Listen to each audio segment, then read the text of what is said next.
तो आज हम लोग बात करने जा रहे हैं एनालिटिकल रीजनिंग के बारे में। बहुत ही ज्यादा दिमाग में प्रेशर रहता है कि सर क्या होता है एनालिटिकल रीजनिंग, कैसे सॉल्व करें। तो देखिए, कैसे सॉल्व करें इससे पहले ही आपने जितना सोच लिया वही तो एनालिटिकल है। And analytical is all about your thinking ability and critical ability. तो चलिए स्टार्ट करते हैं कि एनालिटिकल रीजनिंग को हम कैसे लेके चलते हैं। फर्स्ट ऑफ ऑल, क्लैट और एलिट एग्जाम में इसका इंपॉर्टेंस जबरदस्त होता है, और खास करके एलिट एग्जाम की बात करें तो उसमें लगभग 35 टू 40 क्वेश्चन के आसपास आपका एलिट में पूछा जाता है। और हाँ, 2025 में भी एक धमाका हुआ है जिसमें सिटिंग अरेंजमेंट आपको पूछा गया, जिसके 6 क्वेश्चन आए थे, और आपको पता होगा कि इसका इंपॉर्टेंस कितना बढ़ चुका है। तो मैं आपको पहले ही बता दूं कि आप 5 सब्जेक्ट ना लेके 6 सब्जेक्ट को लेके चलिए, क्योंकि छठा सब्जेक्ट जो है वो हमारा एनालिटिकल रीजनिंग, और पूरे रियल लाइफ में इसकी जबरदस्त यूटिलाइज होने वाला है। चलिए शुरू करते हैं सबसे पहले कि हमारे लीगल एजुकेशन में एनालिटिकल रीजनिंग का क्या इंपॉर्टेंस है। आपको पता है कि लीगल एजुकेशन की जब हम बात करते हैं और बिकम ए लॉयर, तो वहां पर जब आप बनते हैं तो सबसे पहला डिसीजन मेकिंग पावर आपकी स्ट्रांग होना चाहिए, यानी क्रिटिकल थिंकिंग एबिलिटी आपकी बहुत ही शानदार होना चाहिए, ताकि अगर कोई पर्सन कुछ बोले तो आप फट से उसको अंडरस्टैंड कर ले, यानी आपकी अंडरस्टैंडिंग स्किल बेहतर होनी चाहिए। ये सारे कौन हमें लाके देता है? ये हमारा देता है analytical reasoning. So that's why analytical reasoning very important role play in your life and daily to daily life also. अब हम बात करते हैं एनालिटिकल, जो बेसिकली 3 पार्ट पे बहुत जबरदस्त काम करता है: logic, pattern and critical. Logic, pattern and critical, ये सारे हमारे अंदर कहीं ना कहीं हमारे जीन्स में ही रहते हैं, बस हम उसको एक रिकॉग्निशन मिलना चाहिए। सो दैट्स व्हाई लीगल एजुकेशन हमें बहुत ही जबरदस्त क्वेश्चन के साथ पूछा जाता है। और याद रखिएगा, 2 सब्जेक्ट हमारा होता है जिसमें पेन का हम यूज करते हैं, एक होता है मैथ्स और एक होता है एनालिटिकल रीजनिंग। तो एनालिटिकल रीजनिंग आपको यह बताता है कि जब कोई इंस्ट्रक्शन आपको दिया जाए, like blood relation, setting arrangement, puzzle, तो आप पहले उसको रिकॉग्नाइज करिए, इंफॉर्मेशन को बाहर निकालिए, फिर सोचिए, एनालिसिस करिए, देन प्रॉम्प्ट आउट। तो ये सारे काम हमें कौन सिखाती है? Analytical reasoning. तो आज मैं ये सारी बात आपको बताता हूं कि एनालिटिकल रीजनिंग बेसिकली ये 5 जो 4 भाग में हमने ये डिवाइड किया हुआ है, जिसमें सबसे पहला कहता है कि इंसान के पास लॉजिकल थिंकिंग होना चाहिए, और बेहतर जो लॉजिक लगा सकता है वो बेहतर परफॉर्म करेगा। दूसरा कहता है प्रॉब्लम सॉल्विंग आपका बेहतरीन होना चाहिए, और आपको पता है कि रियल लाइफ में हम पड़ोसी का भी प्रॉब्लम सॉल्व कर देते हैं, इसका मतलब ये है कि आपके पास प्रॉब्लम सॉल्विंग स्किल तो है। तो एनालिटिकल हमें प्रॉब्लम सॉल्विंग भी बताता। दूसरा कहता है आइडेंटिफाई और पैटर्न। जब कोई क्वेश्चन या कोई इंस्ट्रक्शन आपके दिमाग में क्रिएट हो रहा होता है तो उसकी पैटर्न को समझना जरूरी है। जिस तरह से आप पासवर्ड या मोबाइल में लॉक करते थे, कहीं ना कहीं आप सोच के एक पैटर्न तैयार करते हैं। तो अगला हमारे पास है पैटर्न, और दूसरा है पैटर्न रिकॉग्निशन। दोनों हमारा बेहतर होना चाहिए। तो एनालिटिकल आपको ऑल अबाउट योर ब्रेन, जहां पर स्किल को बूस्ट किया जा सकता है। अब आगे की ओर बढ़ते, जिसमें सबसे पहले मैं बता दूं एलिट और क्लैट, जो हमने लिखा है यहां पर दोनों एग्जाम में। तो देखिए, सबसे फर्स्ट हम अगर एलिट की बात करें तो जिसमें दिल्ली नेशनल लॉ यूनिवर्सिटी आपको अलॉट होता है, और इसमें एनालिटिकल रीजनिंग को ज्यादा ही जोड़ दिया जाता है, जिसमें लगभग 35 टू 40 क्वेश्चन पूछे जाते हैं। उसके बाद अगर मैं क्लैट की बात करूं तो क्लैट में भी पहले बहुत सारे क्वेश्चन आते थे, बट अभी जस्ट लॉन्च हुआ आपका 6 टू 10 क्वेश्चन, आपका 24 लॉजिकल में से 6 क्वेश्चन आपके किससे आ गए थे? आपके सिटिंग अरेंजमेंट से। तो इसलिए सिटिंग अरेंजमेंट आपका एनालिटिकल का ही पार्ट होता है। तो मैं उन लोगों की बात कर रहा हूं जो पहली बार प्रिपेयर कर रहे हैं और 2026 को टारगेट कर रहे हैं। तो उन सभी स्टूडेंट से हमारा पूरा है कि आप समझिए, देखिए, और क्या बेस्ट अप्रोच आप लेंगे कि आप बेहतर परफॉर्म कर सकते हैं एग्जाम में।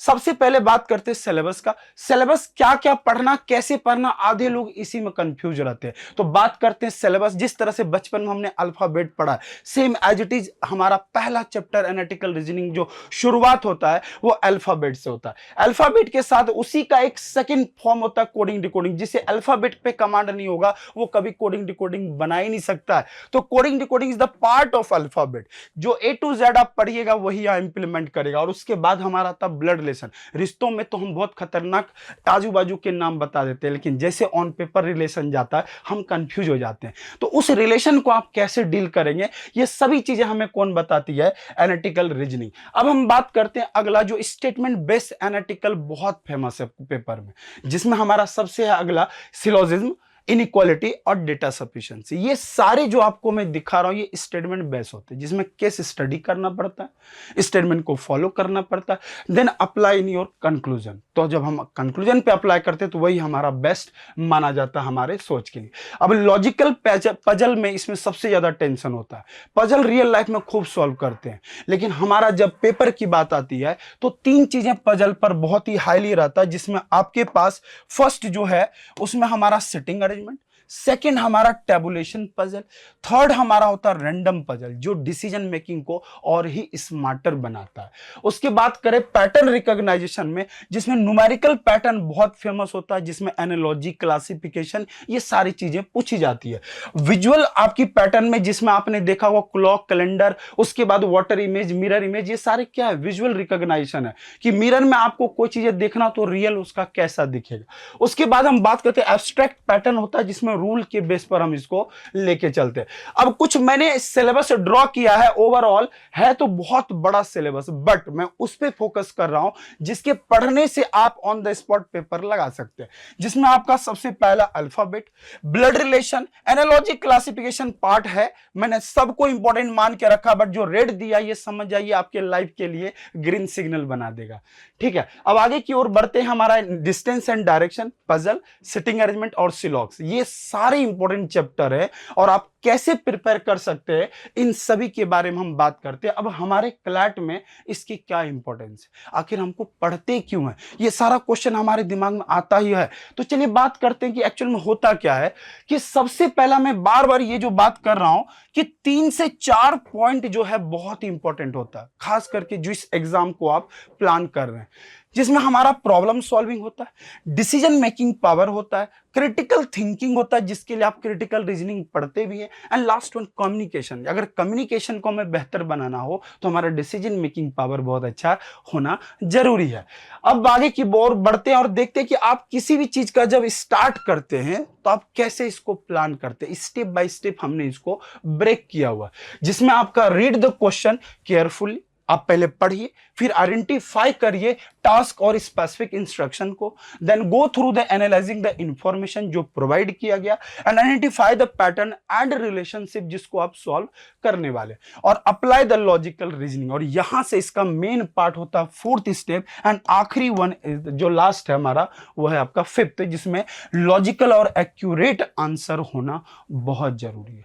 अब हम कुछ पॉइंट आपको ऐसे बता दें, क्योंकि टाइम मैनेजमेंट बहुत जरूरी, किसी भी एग्जाम को निकालने के लिए टाइम इज क्रूशियल, और वहां पर हमारा टाइम मैनेजमेंट और साथ में एक्यूरेसी दोनों हमारा मेंटेन होना बहुत जरूरी है। अब क्लैट और एलिट को अगर हम अंडरस्टैंड करें तो जिसमें 35 से 40 क्वेश्चन रहता ही रहता है, और उसके बाद इसको क्वेश्चन को आप जितना टेस्ट करिएगा उतना बेहतर आप परफॉर्म कर सकते हैं। अब उन लोगों की बात करते हैं जो 8 से 10 महीने में प्लान कर रहे हैं प्रिपेयर करने का, जिसमें पहला हमारा 3 मंथ होता है फाउंडेशन का, 4, 5, 6 मंथ आपका प्रैक्टिस पैटर्न और एनालिसिस का होता है, जिसमें आप अगर चाहें तो 3 पिरामिडिकल को स्टोरी में आप देख सकते हैं, जिसमें आपका एडवांस पजल, क्रिटिकल और टाइम प्रेशर को हैंडल करना ये मेन है। मॉक टेस्ट को आप कैसे रेगुलर दे रहे हैं, प्रीवियस पेपर से आप कितना सीख रहे हैं, इन सारी चीजें डिपेंड करता है आपके एनालिसिस के साथ, और साथ में रिफाइनमेंट भी होना जरूरी है।